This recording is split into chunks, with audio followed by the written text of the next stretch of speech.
ये राष्ट्रीय प्रतीक का अपमान है।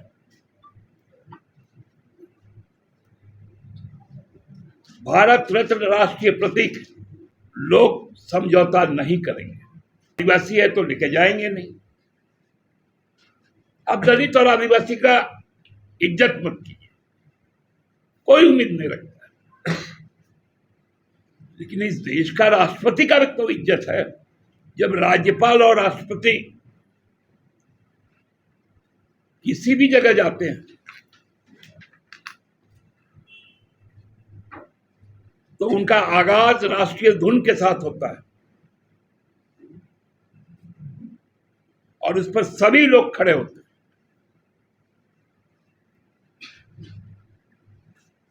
लेकिन कल का कौन सा ऐसा परिस्थिति था, क्या संदेश देना चाहते थे? राम राज्य कहने वाले लोग किस दानवी रूप में अब सामने आए। सबसे पहला घटना सुबह हुआ जिसकी तस्वीर आप लोगों के सामने आई, आप लोगों के लिए जारी की गई। आप लोगों के मार्फत एक संदेश के लिए वो तस्वीर जारी हुई। उसके बाद दोपहर होते होते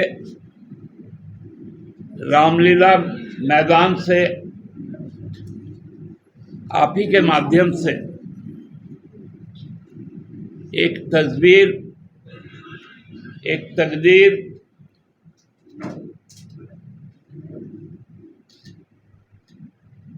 और एक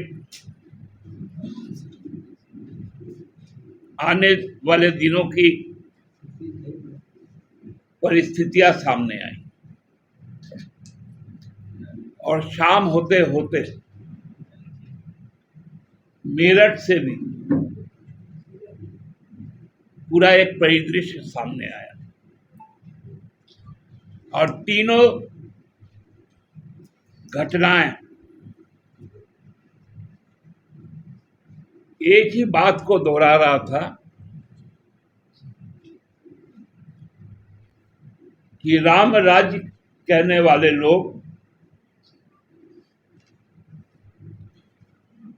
किस दानवी रूप में अब सामने आए। पहली घटना जो हम लोग शुरू से कहते आए कि हमारे प्रधानमंत्री जी को आदिवासी, दलित, अल्पसंख्यक, मूलवासी, गरीब लोग पसंद नहीं। और ये पहला तस्वीर जारी करके ताकीद किया गया। इस देश में कई बार लोग देखे कि राष्ट्रपति भवन में कई जो राष्ट्रीय समारोह है, राष्ट्रीय उपाधियां है, वो दी गई। माननीय राष्ट्रपति महोदय कई परिस्थितियों में राष्ट्रीय सम्मान सम्मानित लोगों तक पहुंचाए और विभिन्न अवस्थाओं में पहुंचाए।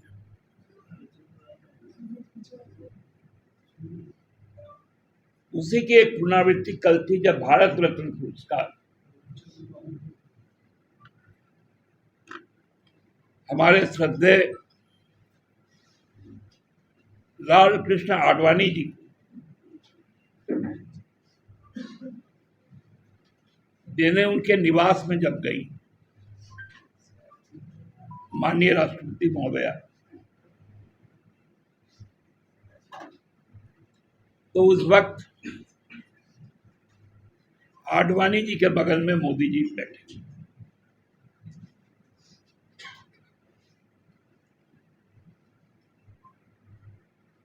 तो कोई अस्वाभाविक लगने वाला बात नहीं।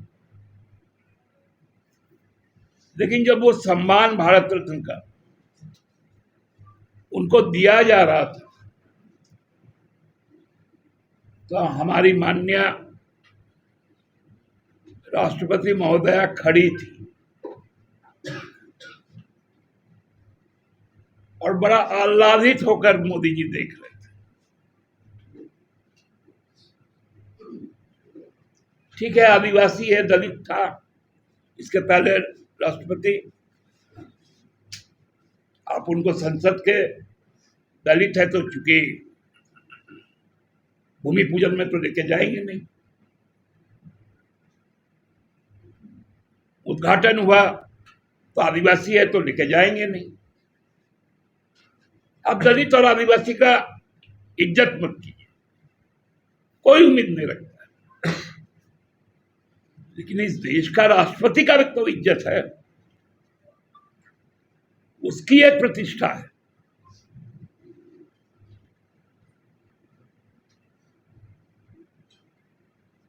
जब राज्यपाल और राष्ट्रपति किसी भी जगह जाते हैं तो उनका आगाज राष्ट्रीय धुन के साथ होता है और उस पर सभी लोग खड़े होते हैं।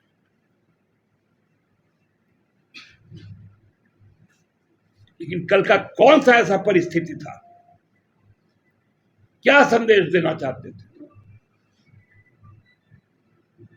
जब चुनाव जनादेश का नोटिफिकेशन हो चुका है, पुनः चुनकर आप आएंगे या नहीं आएंगे, इसकी अभी निर्णय 4 जून को होना है।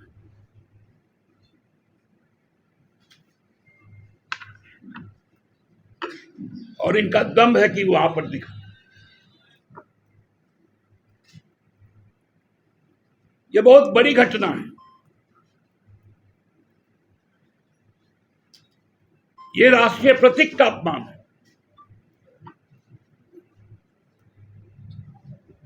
भारत रत्न राष्ट्रीय प्रतीक,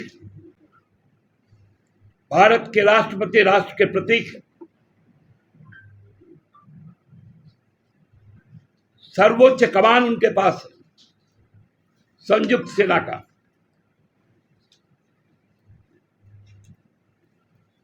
supreme commander of the country.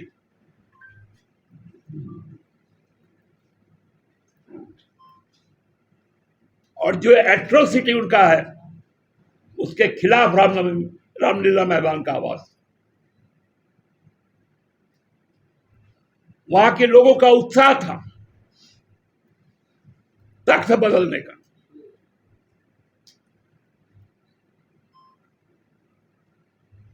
कि एक अहंकारी का अहंकार कैसे मिटाया जाए, उसकी हुंकार थी। पूरे देश के लोग जिस प्रकार से हेमंत जी के साथ खड़े नजर आए, अरविंद केजरीवाल जी के साथ खड़े नजर आए, वो बताता है कि अब लोग समझौता नहीं करेंगे। आप कितना भी आतंक का राज चला,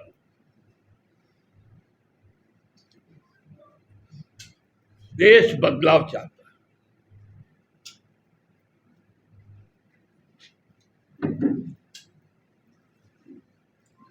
अभी हाल ही में लद्दाख में जो 21 दिन तक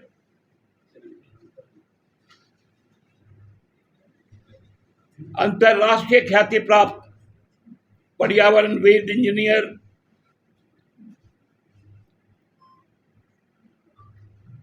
एजुकेशनल रिफॉर्मर सोनम वांगचुक ने जो लड़ाई लड़ी,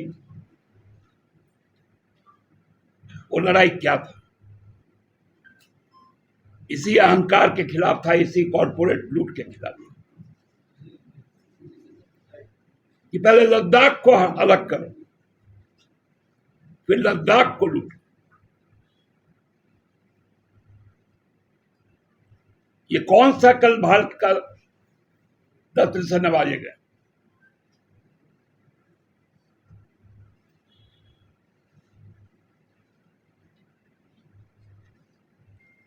भारत रत्न से नवाजे चौधरी चरण सिंह भी गए। कल आपने देखा मेरठ में उनकी स्थिति, उन्हीं के वंशज को पूरे भरे मंच में किस प्रकार से उपेक्षित किया गया। केवल प्रधानमंत्री के द्वारा नहीं है, वहां के मुख्यमंत्री के द्वारा, जिनके समर्थन में उनके एक मंत्री भी उनके कैबिनेट में।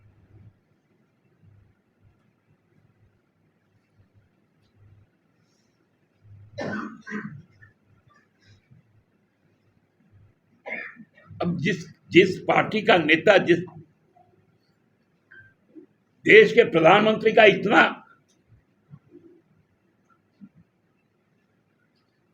प्रचंड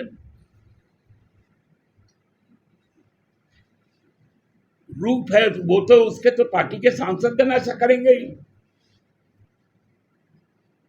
3 दिन पहले ही आप लोगों ने देखा जसीडी की घटना, FIR हुआ।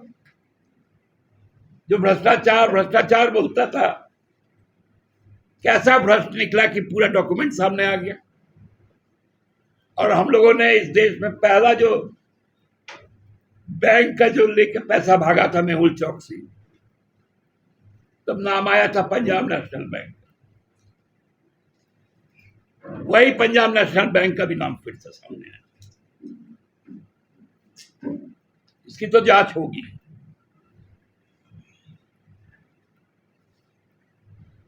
ये तो मुद्दा अलग है, मैं केवल बता रहा हूं। इसमें तो पूरा डिटेल एक दिन हम करेंगे। और जब भ्रष्टाचार विरोधी स्वर जब नामांकन करेगा, उस दिन तो पूरा पुलिंदा देंगे आप।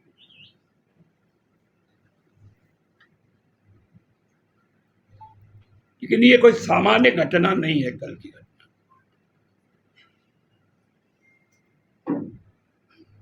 हमको लगता है कि आदरणीय प्रधानमंत्री जी अभी भी हमारे प्रधानमंत्री हैं, और कितना दिन रहेंगे नहीं बता पाएंगे, वो तो जनता तय करेगी। उनको कम से कम सामने आकर